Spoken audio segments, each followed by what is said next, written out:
Welcome to the deep dive. Today we're focusing on a figure who didn't just race cars. He really redefined an entire sport through sheer, unapologetic aggression and just a relentless pursuit of victory. We are talking, of course, about Ralph Dale Earnhardt Sr., a legend who, in life, earned 76 wins and tied that incredible record of 7 championships. And in death became the unwilling catalyst for the greatest safety revolution in the history of motorsport. Our mission today is to take the stack of sources detailing Dale Earnhardt's extraordinary career, starting from his humble roots in Kannapolis, North Carolina, all the way to his final laps at Daytona. We're going to unpack how he earned those nicknames: the Intimidator, the Man in Black. We'll examine the 2 decades he spent driving that iconic number 3 Chevrolet for Richard Childress Racing. And with the necessary sobriety and respect, we'll analyze the circumstances and the profound, lasting aftermath of his tragic death in 2001. Right.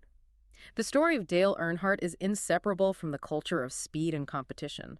And when we discuss the loss of life, we are strictly adhering to the facts presented in our sources: the incident, the investigation, and of course, the resulting changes. Our goal is to understand not just the champion, but the complex individual who, ironically, now defines modern safety in the sport. That complexity is really the heart of this deep dive. His influence is everywhere, from the cars you see on the track today to the very way fans interact with the sport. So let's begin at the starting line. Part 1. The ascent of Dale Earnhardt, covering his beginnings in 1975, right through those tumultuous transition years ending in 1983. You know, racing was practically a birthright for Dale Earnhardt. He was born in 1951, and his father, Ralph Earnhardt, was already a top local short track driver. He was a champion in his own right. He claimed the NASCAR Sportsman Championship in 1956. So our sources really paint a picture of a household that was defined by the smell of grease and the roar of engines. Absolutely. The sources indicate that Dale's racing education began incredibly early. There's a fascinating anecdote. I think he was just 12 years old. 12 years old, right. And without his father's permission, he secretly takes out one of Ralph's modified cars and manages to nearly win a race against one of his father's chief rivals. It just speaks volumes about the raw, innate talent he had and that immediate confidence behind the wheel. And yet, despite that natural talent, his father didn't necessarily want him to follow that path. He probably knew the financial and personal toll the sport takes. But Dale was just single-minded. He dropped out of school to pursue racing full-time. And then suddenly in 1973, when Dale was just 22, the pressure ramped up dramatically. His father, Ralph Earnhardt, died of a heart attack at only 45 years old. So young. And the sources note that this loss created a powerful psychological driver for Dale. He felt this overwhelming pressure to prove himself, to become the successful racer his father never quite got to see him become. And that internal drive really fueled his legendary intensity for years to come. His official foray into the upper echelon, the Winston Cup Series, came in 1975. He made his points race debut at the World 600 at Charlotte Motor Speedway, a grueling 600-mile endurance test. He was in the number 8 Dodge and finished 22nd. And here's a piece of trivia that feels predestined. That 22nd place finish put him exactly 1 spot ahead of a driver who was also racing that day, a man named Richard Childress. Who would, of course, become his lifelong owner and partner. It's such a tiny detail in a long career, but it really is the genesis of that RCR dynasty. After a few sporadic starts, he moves into his first full-time role with Rod Osterlund Racing. And the 1979 season, his rookie year, was marked by this classic Earnhardt blend of brilliance and, well, disaster. That's a perfect description. I mean, he won Rookie of the Year despite actually missing 4 races. Because of a broken collarbone, right, from a crash at Pocono. Exactly. And he still managed 1 win at Bristol, 4 poles, and 17 top 10 finishes. But the following year, 1980, is where he truly burst onto the scene. His sophomore season was immediately historic. He won the non-points Busch Clash at Daytona to kick off the season. And then he went on to win his first Winston Cup Points Championship. And he did this with a very young team, including a 20-year-old crew chief, Doug Richer. And what's crucial for you to grasp here is the sheer statistical improbability of this. Dale Earnhardt is the only driver in NASCAR Cup history to win Rookie of the Year, and then immediately follow it up by winning the championship the very next season. It's just an unheard of progression. It immediately put him in the conversation of, generational talents. Yet right after that high, the next few years were marked by instability. In 1981, halfway through the season, the owner, Rod Osterlund sold the team to a man named Jim Stacy. And the sources say there was an immediate clash between Earnhardt and Stacy. It led Dale to drive for Richard Childress Racing for the rest of that year. And even that relationship didn't stick at first. He left RCR at the end of '81, citing a lack of chemistry. It just shows that even the great Dale Earnhardt was still searching for the right professional home. That search led him to Bud Moore Engineering for 1982 and 83, where he drove the iconic number 15 Wrangler Ford Thunderbird. The 1982 season, driving a Ford, which was his only full-time stint outside of a Chevrolet in his Cup career, was rough. It ended up being his career worst points finish, 12th place. And looking at the numbers, it's not hard to see why. It wasn't about the pace. It was about finishing. He racked up a staggering 18 DNFs, did not finish out of only 30 races that year. 18. For those who aren't deep into racing statistics, an 18 DNF season means more than half the time your car retired early. Right, due to mechanical failure or a crash. That many failures completely annihilates any chance at a championship. Speaking of crashes, he also broke his kneecap in a flip at Pocono Raceway after contact with Tim Richmond that year, which just further shows the physical toll that unstable team environment was taking. He did manage to rebound in 1983. He got 2 wins, one at Nashville and one at Talladega, and secured his first of 12 total wins in the twin 125 Daytona 500 qualifying races. Even with 13 DNF that year, he finished 8th in points. The talent was clearly still there, but the stability just wasn't. But the stage was set for the defining relationship of his career. Which brings us into part 2, The Intimidator and the Reign of Black, covering 1984 through 1990. This is where Dale Earnhardt becomes the Dale Earnhardt. Exactly. After the '83 season, he returned to Richard Childress Racing. This time, that lack of chemistry was gone, and the pieces just clicked into place. He took over the number 3 Chevrolet from Ricky Rudd. And the relationship with RCR became one of the most successful partnerships in the history of the sport, second only maybe to Petty and his longtime teams. The Wrangler's sponsorship followed him back to RCR, and over the 1984 and 1985 seasons, he found his footing again, scored 6 victories. But the true, undeniable dominance began in 1986. He won his second career Winston Cup championship that year, delivering RCR its very first Owners' Championship. That validated the partnership right away. But 1987 was just pure domination. The sources show astonishing statistics for '87. He won 11 races that season and just cruised to the championship by an incredible 489 points over his closest competitor, Bill Elliott. To put that in perspective for you, that margin of victory is virtually unheard of in the modern era of the sport. He was on a completely different level. He set a modern-era NASCAR record by winning 4 consecutive races during the season, and he won 5 of the first 7 races. He was untouchable. And this is the season, 1987, when the name The Intimidator was formally cemented in racing lore. And the origin story of that name, it revolves around a specific, gravity-defying maneuver at the 1987 Winston All-Star race. It's known as the Pass in the Grass. The term itself is a bit of a misnomer, as you noted, but the legend stuck because of the sheer audacity of it. Earnhardt was battling Bill Elliott for the lead at Charlotte Motor Speedway. They made contact, and Elliott sent Earnhardt down into the infield grass on the front straightaway. At those speeds, most drivers would have spun, wrecked, or, at the very least, conceded the position. But not Earnhardt. He kept his foot firmly in the throttle and somehow maintained control as he slid through the muddy grass, kicking up this enormous plume of turf and dirt. And he drove the car back onto the track in turn 1 without losing his lead. It was a display of physical car control and pure mental aggression that terrified opponents and thrilled fans. And that's the key. He didn't actually pass anyone while he was off the track. He just refused to yield his position. He made the car do something it shouldn't have been able to do, effectively daring the other drivers to challenge him. That moment permanently branded him. It was a statement, I will not lift and I will not lose. That style, however, it came at a price. The sources note that the intensity he generated was so profound that following that race, an angry fan sent a letter to Bill France Jr. threatening to kill Earnhardt at 3 different tracks. Wow. So this required the FBI to provide a security detail for him at Pocono, Watkins Glen, and Dover. It did. That level of public reaction, both admiration and outright hatred, is rare in any sport. It demonstrates he was more than just a driver. He was a polarizing cultural figure. And NASCAR responded to this intense, often hazardous driving style by introducing rules to curb offensive behavior, subjecting drivers who caused hazardous conditions to time in the garage or fines. But Earnhardt just absorbed the fines and the criticism and kept driving. He didn't see it as aggression. He saw it as hard racing, part of the job. In 1988, he underwent a visual change that finalized his legendary appearance. Wrangler dropped sponsorship, and he signed with GM Goodwrench. And this switch meant the number 3 car went from blue and yellow to that signature deep black color scheme. The man in black was born. And that black number 3 with the silver Goodwrench logo remained his livery for the rest of his career.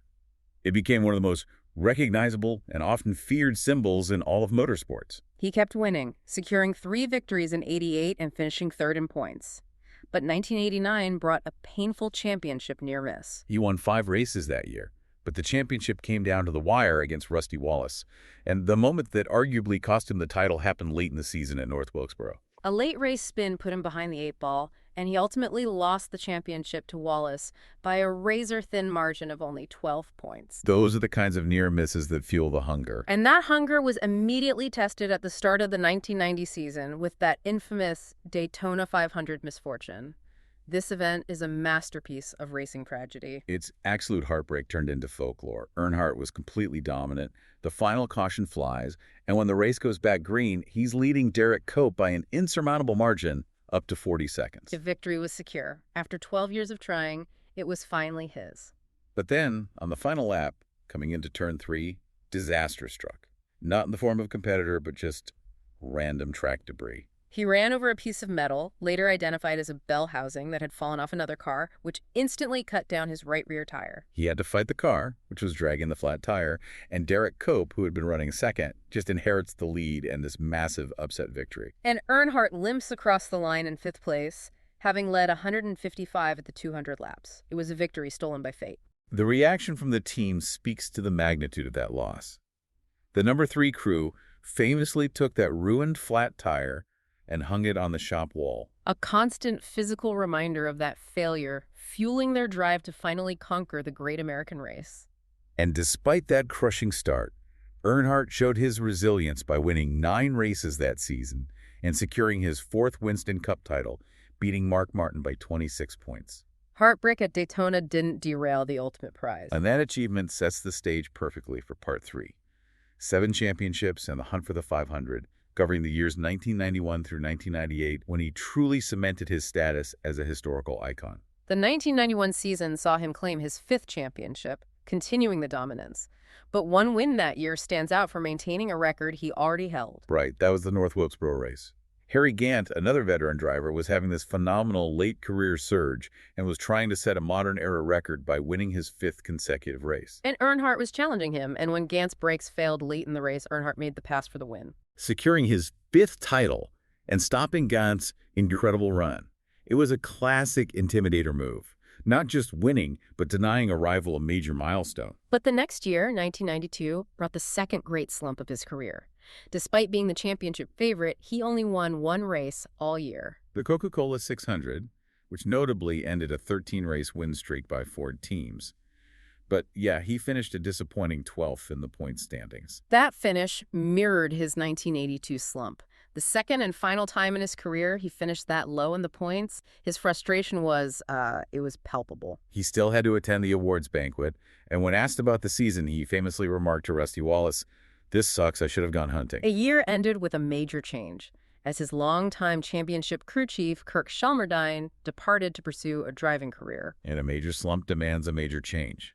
1993 provided it with the hiring of Andy Petrie as crew chief, and the change was instant. He finished second in the Daytona 500 after dominating speed weeks, and then went on to score 6 wins, capturing his 6th Winston Cup title. Among those wins were the first ever primetime running of the Coca-Cola 600 and another win at Daytona in the Pepsi 400. He beat Rusty Wallace for the championship by 80 points. But it was a season marked by sorrow in the racing community, as Davey Allison and Alan Kulwicki were both tragically lost in separate plane accidents. And the sources mention a beautiful moment of sportsmanship after the season-ending race at Atlanta. Earnhardt, despite finishing 3rd, joined race winner Rusty Wallace in running a dual Polish victory lap. For our listeners who may not be familiar with that tradition, what exactly is the Polish victory lap? It's a ceremonial, slow-paced lap, often with the driver holding a flag out the window. It was originally popularized by Alan Kulwicki after his first win. It's often used as a direct tribute to a fallen driver or a special person. So in this case, Earnhardt and Wallace ran the lap together, carrying flags in solemn remembrance of Allison and Kulwicki. It was a rare public display of reverence from the hard-driving Earnhardt. And then came 1994, the monumental season. Earnhardt secured his 7th Winston Cup championship, officially tying the record held by the King, Richard Petty. He called the achievement something he once thought was impossible. Consistency was the absolute hallmark of that year. He got 4 wins and capitalized when his closest rival, Ernie Irvan, was sidelined by a near-deadly crash at Michigan.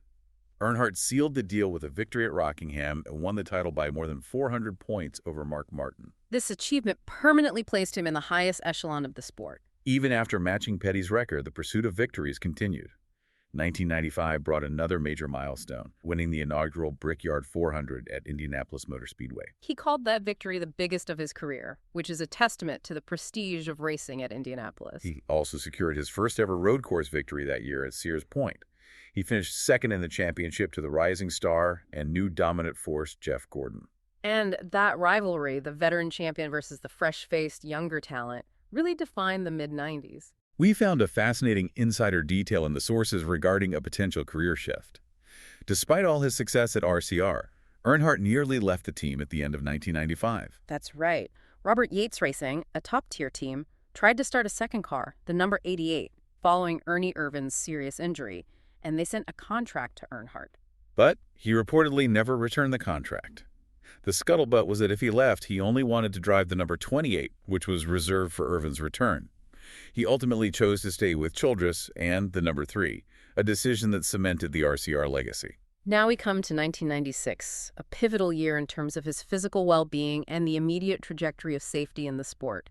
Tell us about the crash at Talladega during the Die Hard 500. This was a terrifying accident. Earnhardt was second in points, chasing his 8th title, when a multi-car pileup initiated by Ernie Irvan's car caused chaos. Earnhardt's number 3 Chevrolet struck the tri-oval wall near head-on at close to 200 miles per hour, flooping the car. As it slid across the track, another car struck the roof and windshield of his car. Our sources note that rain delays had canceled the live telecast, meaning many fans first saw the wreckage on the evening news, which just amplified the shock. But his reaction afterwards solidified that nickname, Ironhead. Despite the severity of the impact, when medical workers rushed to his car, Earnhardt climbed out, waved to the crowd, and adamantly refused to be loaded onto a stretcher. He walked straight to the ambulance. And he had suffered a broken collarbone, sternum, and shoulder blade, yet he was determined to hide the severity of those injuries. The significance of this particular wreck, combined with a prior fatal accident involving a driver named Russell Phillips, led to an immediate and permanent safety mandate. Correct. This crash, where the roof and windshield took such a massive impact, directly resulted in NASCAR mandating the Earnhardt bar, which is a metal brace installed in the center of the windshield area, designed to reinforce the roof structure in the event of a rollover or a similar impact. It was a direct consequence of his brush with mortality. And that bar is still mandatory today, even in some other forms of road racing. His display of true grit was immediate. The following week, still in severe pain, with his arm strapped to his side, he drove the number 3 at Watkins Glen to the fastest time in qualifying, earning the true grit pole. He even led for much of that road course race, but the exhaustion and the pain from his broken bone finally took their toll, and he finished 6th. He showed incredible heart, driving through massive injury, but he didn't win another points race in '96, finishing 4th in the standings. And through all the wins and all the championships, one massive prize still eluded him, the Daytona 500. After 19 previous attempts, 1998 was finally his year. The emotional weight surrounding this race was immense.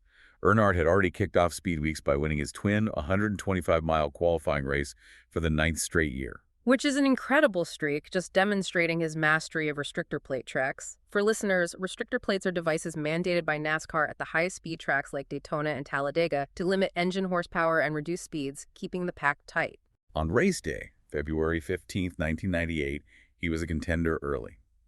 While Jeff Gordon dominated the middle portion, Earnhardt took the lead just after lap 138. And the end of the race relied heavily on strategy and teamwork. It did. He needed help from his teammates in the draft, and he got it. A crucial late push from his teammate Mike Skinner helped him maintain the lead. And when a late caution flag flew, The race finished under caution, meaning Earnhardt took the checkered flag finally at Daytona.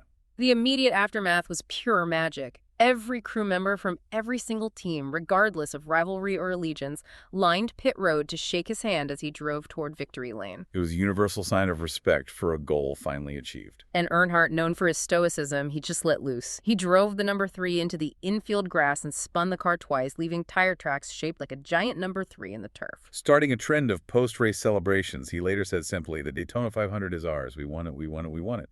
The curse was broken. Now we move to part 4, which covers the final competitive years from 1999 to 2000, and then transitions into the immediate aftermath of the tragic 2001 race. Even nearing 50 years old, his competitive fire was undimmed. In 1999, he continued his restrictor plate dominance by sweeping both Talladega races. That year also brought perhaps the most famous or infamous line of his career at the Bristol night race. He bumped race leader Terry Labonte on the final lap, spinning him out of contention, allowing Earnhardt to collect the win amidst a chorus of boos from the spectators. When interviewed afterward, his famous justification became a classic Intimidator statement that perfectly encapsulated his persona. "I didn't mean to turn him around. I just wanted to rattle his cage." That's the perfect summation of his aggressive, risk-taking, borderline illegal style of driving. He pushed the rules right to the very edge. The 2000 season was a real resurgence for him, widely attributed to neck surgery he underwent to fix a lingering injury from that massive '96 Talladega crash. He delivered 2 dramatic high-stakes wins. The wins were vintage Earnhardt. He beat Bobby Labonte at Atlanta by an incredible margin of .010 seconds, one of the closest finishes in NASCAR history. Then, at Talladega, he delivered arguably the greatest performance of his career, gaining 17 positions in the final 4 laps to secure his 10th win at that track. He finished the season second in points, and remarkably was one of only 2 drivers to complete the entire year with 0 DNFs. He was back at the top of his game. And this level of competitiveness set the stage for the 2001 Daytona 500, a race destined to become the defining yet tragic final chapter of his life. February 18, 2001 at Daytona International Speedway. Earnhardt was driving, but he was also running his own team, Dale Earnhardt, Inc., or DEI. His focus was partly on helping his 2 DEI cars, driven by his son, Dale Earnhardt Jr. and Michael Waltrip, secure the win. The sources detail the exact moment of the incident. On the final lap, the 3-car crash occurred in turn 4. Earnhardt was driving the number 3, blocking the pack from getting to the DEI cars. He was trying to hold off Ken Schrader on the outside and Sterling Marlin on the inside. In that moment, he made contact with Marlin's car, which sent Earnhardt's car up the track. He corrected, but the car spun sideways, and when the contact happened again, he struck the outside wall head-on. Both his car and Ken Schrader's car slid off the asphalt, banking into the infield grass just short of the finish line. The complexity and just the immense tragedy of the moment are underscored by the contrast. Just seconds after the wreck, his driver, Michael Waltrip, won the Daytona 500. Followed by his son, Dale Earnhardt Jr., in second place. A massive victory for the team occurred simultaneously with a catastrophic loss for its owner. Earnhardt was immediately rushed to the Halifax Medical Center, where he was pronounced dead at 5:16 p.m. Eastern Standard Time. We approach this aspect of the story with the utmost seriousness and sympathy for the tragic loss of this massive figure in the sport and a person deeply loved by his family. The autopsy, conducted days later, confirmed the specific cause of death was a fatal basilar skull fracture. For the benefit of our listeners, what exactly is a basilar skull fracture and why is it so deadly in these high-speed crashes? A basilar skull fracture is essentially the complete separation of the base of the skull from the top of the spinal column. In high-speed, frontal impacts where the car slows almost instantly, what we call extreme deceleration, the driver's torso is restrained by the seatbelts. But the head and helmet, which weigh significantly more due to the forces involved, are violently whipped forward. Exactly. This massive rotational force, or whiplash, causes the skull to violently detach from the neck. It is instantaneous and almost universally fatal. The immediate aftermath was chaotic, both personally and systemically. The fan reaction was highly emotional and, misplaced. Unfortunately, yes. Sterling Marlin and his family received a barrage of hate mail and death threats from angry fans who incorrectly blamed him for causing the accident. This necessitated Michael Waltrip and Dale Earnhardt Jr. making public statements, forcefully absolving Marlin of any blame and emphasizing that this was simply a racing accident. The investigation that followed was unprecedented in the sport's history. An immediate investigation was launched by both the Daytona Beach Police Department and NASCAR, focusing heavily on what happened to the restraint systems. And the sources highlight a major controversy regarding the seatbelts. Allegations arose that the seatbelts in the number 3 car, which were lap and shoulder belts, failed or fractured during the impact. This led to intense scrutiny of the manufacturer, Bill Simpson, whose company supplied almost every restraint system in NASCAR. Simpson resigned shortly thereafter amid the intense public pressure, although he maintained the belts were not the primary cause of the fatal injury. But the true, lasting revolution that came from this investigation focused on the nature of the injury itself, the basilar skull fracture. Right. Earnhardt's death was universally regarded as the crucial, undeniable moment that forced major, comprehensive safety improvements across all aspects of car racing. The lack of a head and neck restraint, or HANDS device, was immediately identified as the missing component that could have prevented the tragedy. The HANDS device secures the helmet to the shoulder harness, preventing the head from whipping violently forward in a deceleration event, thus eliminating the basilar skull fracture. And what's so deathly complex and tragically ironic, as we noted earlier, is that Earnhardt himself had refused to wear the HANDS device previously. He found it restrictive and uncomfortable, and argued it limited his visibility, which was a common complaint among veteran drivers at the time. Yet the pressure was now overwhelming. NASCAR, which had previously encouraged but not mandated the HANDS device, acted swiftly. In October 2001, NASCAR officially mandated the use of the HANDS device or similar restraints for all drivers. Effective immediately, that mandate alone has saved countless lives. But the safety transformation extended beyond just the driver restraint systems, didn't it? The entire architecture of the track and the car had to change. Absolutely. The Earnhardt tragedy accelerated two major innovations. First, new car designs were implemented to move the driver more toward the center of the chassis and away from the sides. But the biggest structural change was the rapid adoption of the safer barrier system. The safer barrier steel and foam energy reduction had been in development, but was slow to be installed at major tracks. What does the system do, and why did this crash mandate its immediate, widespread adoption? Well, the safer barrier consists of steel tubes backed by foam blocks mounted in front of the unforgiving concrete walls. When a car hits it, the barrier absorbs kinetic energy over a longer period of time and distance, rather than forcing an instant stop against concrete. Which dramatically reduces the deceleration forces exerted on the driver, which is what causes injuries like the basilar skull fracture. Exactly. Following Earnhardt's death and the investigation into deceleration rates, the push for every major speedway to install the safer barrier became a non-negotiable priority. It transformed the safety landscape of every NASCAR track in America. So his legacy is not just the championships he won, but the system of safety he unwillingly bequeathed to the future of the sport. We now move to part 5, the enduring legacy of the number 3. Richard Childress, his owner, made an immediate and profound public pledge. The number 3 would never again be used on a black GM Goodwrench Chevrolet. He retired that specific livery combination out of respect. Childress renumbered the team to the number 29 and named his second-year Busch Series driver, Kevin Harvick, as the replacement. And Harvick's first win, just 3 weeks later at Atlanta Motor Speedway, was an intensely emotional moment. It truly was. In a photo finish, Harvick beat Jeff Gordon by .0006 seconds, an almost impossibly close margin, mirroring the tight photo finishes Earnhardt himself had delivered.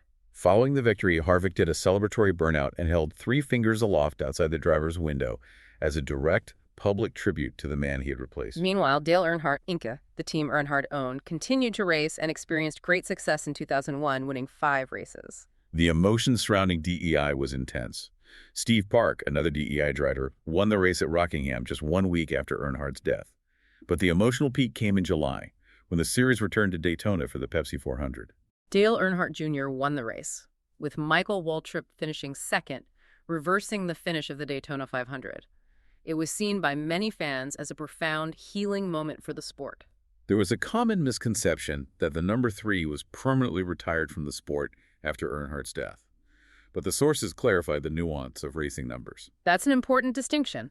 While Richard Childress pledged to retire the combination of the black GM Goodwrench sponsorship with the number 3, NASCAR, not RCR, actually owns the rights to all racing numbers. Right, but RCR had priority over the reuse of the number.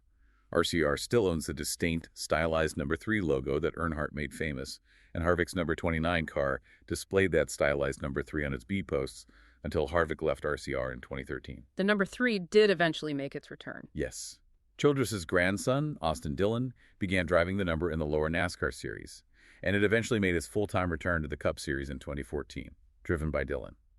While the color scheme is different, the return of the number itself marked a new era. The fan devotion remains immense, perhaps more visible than for any other figure in modern racing. It is a unique and powerful legacy.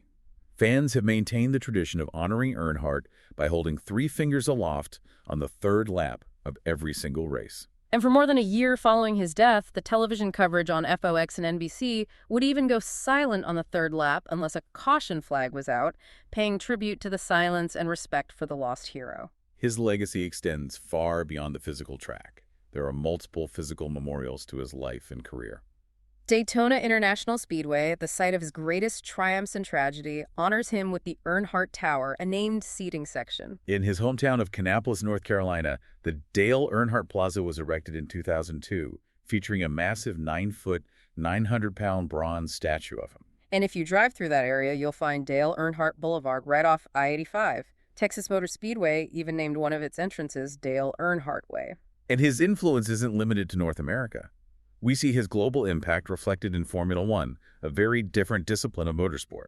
F1 driver Daniel Ricciardo chose the number 3 as his permanent racing number starting in 2014, explicitly citing his admiration for Earnhardt. And Ricciardo has even gone so far as to dress up in the vintage Wrangler car attire, demonstrating how the persona of the Intimidator transcends specific disciplines and national boundaries. His official accolades are extensive. He was an inaugural member of the NASCAR Hall of Fame class in 2010. His helmet from the 1998 Daytona 500 victory is preserved in the National Museum of American History at the Smithsonian.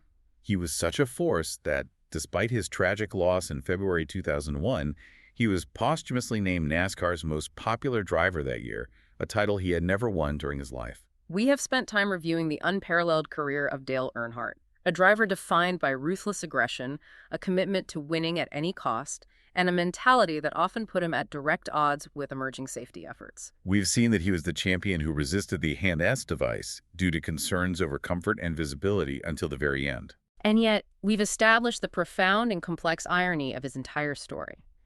Dale Earnhardt is now universally credited with being the catalyst for the mandate of that exact device, along with the adoption of the safer barrier, ultimately saving countless lives. And defining the very safety standards of modern motorsport for generations of drivers who came after him.